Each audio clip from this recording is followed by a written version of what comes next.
I'm Dr. Marla Shapiro, and throughout 2017 I've had the privilege of being the president of the North American Menopause Society, and today I am joined by Jim Simon.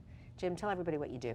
So I'm a reproductive endocrinologist in Washington, D.C., and for the majority of my career, even though I was trained as a fertility expert and do some fertility work, I focused on that aging and or post-menopausal woman, the post-reproductive woman, and all the changes that really happen to her as she gets older.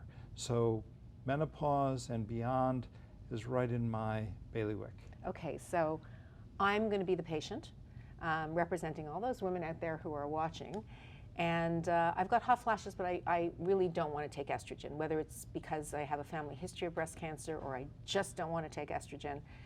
But I am prepared to take something because I've now tried lots of over-the-counters that really haven't done anything, and now I'm a little bit concerned that maybe these over-the-counters may not be safe. What do I do? So I'd like to know if your desire not to take hormones is a desire not to take hormones or not to take any medication whatsoever. There is a difference between what might be available over the counter without doctor's prescription, prescription medications which may not be hormonal but that require a physician's or practitioner's prescription, but that do have documented efficacy for hot flashes, and they're not hormones. So I need to know a little bit more about why you don't want to take hormones. That's such an important distinction to get women to think about. You know, is it hormones itself? Is it the concept of medication? What is it? So let's say we move past that and I'm willing to take a prescription medication. Sure. Tell me even before that, just your thoughts on over-the-counters and safety. Yeah, so I think it's a mixed bag. I think some of the things that are over the counter have no efficacy and may have some risk. There are also some things that are over the counter that may not have risk. I'll give you an easy example. Literally all the antihistamines can reduce the frequency and severity of sweating. And to the degree that hot flashes that are bothersome are associated with feeling wet and clammy, the over-the-counter antihistamines may have some benefit. So we don't think of it that way. No, we don't. But it may be that that can help. It may be that that can help. Separate from that, there is at least one supplement that has some pretty good data for vasomotor symptom relief that's non-hormonal and it's not an antidepressant, and we really don't know how it works, but there's data, randomized trial data, on something called Relizen, which is a pollen extract. I don't know what bees do, but pollen extract. But the answer is it seems to have some benefit for hot flashes and night sweats and non-hormonal. Okay. And now if we move into your office and we've tried these things, what can you offer me or any other practitioner in terms of a prescriptive that's not hormonal? So there are quite a number of things. First of all, there's a FDA-approved low dose of paroxetine. In the US, it's called Brisdel. It's actually a low dose of an antidepressant that's been FDA-approved for years, which works for hot flashes and has the FDA approval for both reducing the severity and the frequency of hot flashes. But most of the other antidepressants, most of them tested at antidepressant doses, so they come with antidepressant side effects sometimes. They too can reduce the frequency and severity of hot flashes.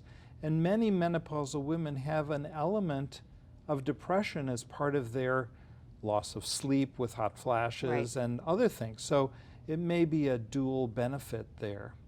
What about medications like gabapentin that I've heard about that typically in the past were used for seizures or nerve pain? Is there a role for this medication called gabapentin? So gabapentin is an anti-seizure medicine. It's also used for pain syndromes, neuropathic, meaning a nerve's been injured, pain. And there is some data that suggests that it works for hot flashes. The there was a commercial operation that was attempting to get it approved by the FDA for hot flashes, and they had some difficulty in that regard.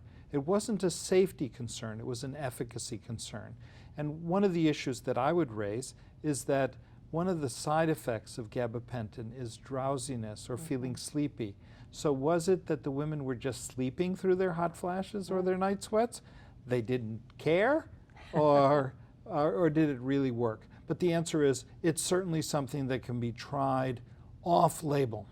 Now, in terms of lifestyle, paced respirations, mindfulness, yoga, does any of it have any benefit in terms of science and research? The science and research on some of those lifestyle changes is a little less convincing, although mindfulness, paced respiration, it's really a relaxing technique, can help women reduce their interpretation of the severity of the vasomotor symptoms and be better adjusted, if you would, to having them. And some information suggests they can actually reduce them, although is that they don't bother them so much that they don't count them or whatever. But the answer is those work. The other thing that I think is very helpful, particularly if you live in a warm or temperate climate, is to wear layered clothing. So you can peel like an onion as the ambient temperature goes up, which tends to trigger most women's hot flashes. You can keep yourself cooler than maybe the air conditioning would allow by just peeling off some layers. Sleeveless, then if you're getting too cold, add some other things on. But layered clothing can certainly help. Avoiding spicy food, very hot food, things that would normally trigger sweating, even if you weren't having hot flashes, tend to trigger hot flashes in addition. And finally, the role of cognitive behavioral therapy. How would that possibly help hot flashes? Does it decrease the hot flash, or does it make me cope better? My personal opinion is that it helps you to cope better. That is also what we see in terms of mindfulness, in terms of sexual dysfunction in women in menopause, and a variety of other things. I think it's a really great technique. It helps all of us to be better connected to ourselves and to our environment, and what could be bad about that? You're absolutely right. Thanks for joining me. My pleasure.